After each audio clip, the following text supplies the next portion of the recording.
vino di oggi è un Prosecco Valdobbiadene di OCG, denominazione di origine controllata, dell'azienda Bortolin Angelo Spumanti. Il vitigno è Prosecco Glera. Le uve vengono raccolte a mano solo nella zona di Valdobbiadene, laddove viene prodotto il Valdobbiadene di OCG. Il colore è proprio tipico delle nostre zone. Questo vitigno esprime sempre un colore giallo paglierino, ma sono belli questi bagliori verdolini. Belle anche queste bollicine che si presentano delicate, ma persistenti e numerose. Al naso questi profumi tipici del vitigno Prosecco, la mela, la pera, una leggera anche mandorla acerba nel finale. Certamente è presente questa nota fruttata.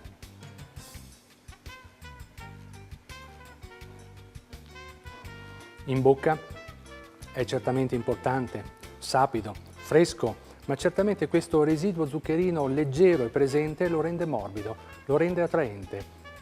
Certo, si presenta come una persona in punta di piedi, elegante, interessante, certamente un bel vino da aperitivo, di apertura. Salute!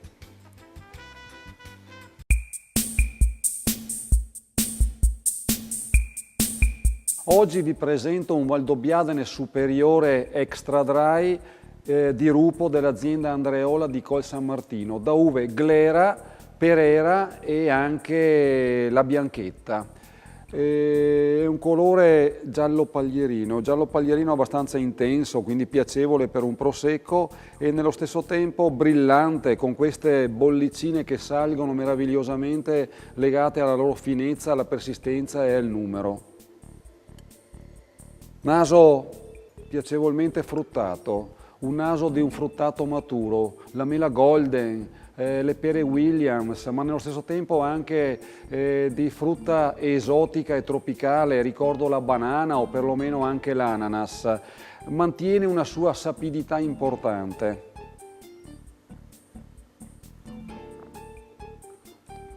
Gusto piacevolmente abboccato, sapido, fresco, questo insieme di gesti che lo rendono in ogni caso equilibrato ed armonico. Un vino da abbinare con primi piatti, paste ripiene piuttosto che verdure grigliate, a temperature che sono coerenti con il prosecco, che possono variare da 6 a 10 gradi.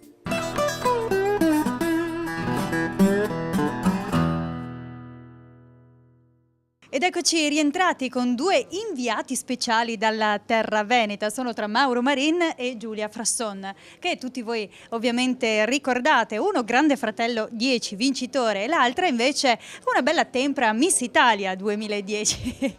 Perché dico dalla terra veneta? Perché parlando di radicchio ho deciso tutta questa prima parte di dedicarla a loro, ospiti particolari di questa serata, ma iniziamo subito con le domande gastronomiche. Come preferite il radicchio? In tutte le salse. In tutte le salse, e tu? No, il risotto col radicchio mi piace.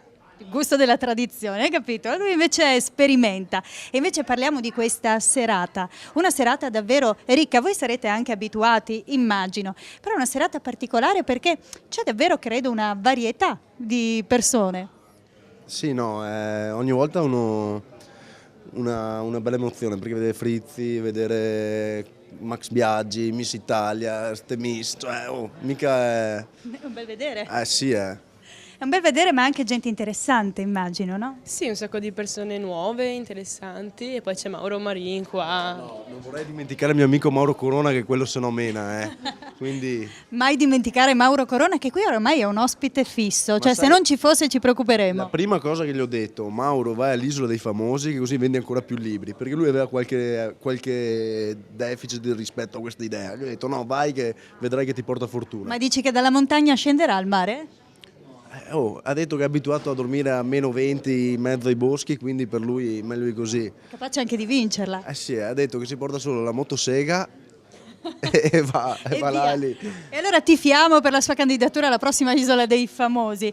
E invece parliamo un attimo di te. Da Noale a Castelfranco Veneto, tante serate immagino dopo il concorso che ti ha vista tra le protagoniste, e questa sera invece ad un premio un po' particolare, un premio che parte da un prodotto tipico, però in realtà è un premio a un sistema di valori, a dei personaggi che hanno fatto la storia nel loro settore.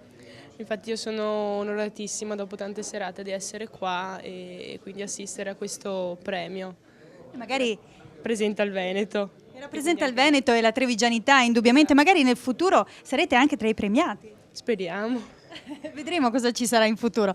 Io vi ringrazio per essere stati con noi a Cronache Trevigiane. Ci vediamo un attimo di pubblicità e poi seconda parte andremo a scoprire gli altri volti interessanti di questa serata.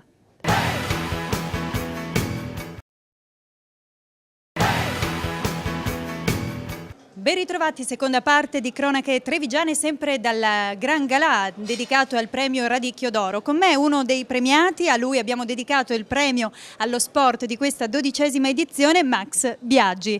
In un anno tra l'altro fortunatissimo anche fuori da questo premio, no? Diciamo sul tuo tracciato, su quello che è il tuo campo. Sì, dai, è una serata particolare, sì, la mia prima volta qui, però vedo che c'è molto entusiasmo, è un ambiente molto diverso da quello a cui sono abituato, ma sono venuto molto volentieri. Fuori dalla pista, all'interno di un ristorante, per un premio che è un premio davvero molto conosciuto, che parte da un prodotto tipico, un prodotto di punta, un prodotto campione qui a Treviso, però che vuole trasmettere tanto, la genuinità anche di un sistema valoriale, per cui chi riceve questo premio deve avere delle caratteristiche particolari. Perché secondo te sei stato scelto nella categoria sport quest'anno, in questa 12ª edizione? Ma forse perché abbiamo vinto un campionato del mondo, credo, ma perché quest'anno siamo stati un po' insieme all'Aprilia, diciamo, i portacolori vincenti di questo motorismo, chiamiamolo italiano. Abbiamo fatto bene, abbiamo vinto un campionato del mondo importante e io sono molto contento perché appunto pochi chilometri da qui c'è l'Aprilia, c'è il reparto corse, tutti i ragazzi che lavorano a tempo pieno su questo progetto e ecco perché è stato più facile venire anche ad accettare questo premio, che lo prendo molto volentieri. Quindi un premio indubbiamente alla moto, ma alle tue capacità, forse un premio anche a un campione tanto amato dal pubblico. Ma fa piacere anche perché riconfermarsi, vincere il campione del mondo è sempre una cosa non semplice e questa è la mia quinta volta e 4 volte l'ho vinto con l'Aprilia, dunque diciamo che l'aria veneta a me porta bene, porta fortuna e spero di continuare con questa linea qua nei prossimi 2 anni. Max, ti ringraziamo per essere stato con noi, buona serata, buon proseguimento e in bocca al lupo ovviamente. Crepi il lupo, grazie, ciao. Ci vediamo insieme al prossimo servizio di Cronache Trevigiane e poi tornate con noi a Radicchio d'Oro.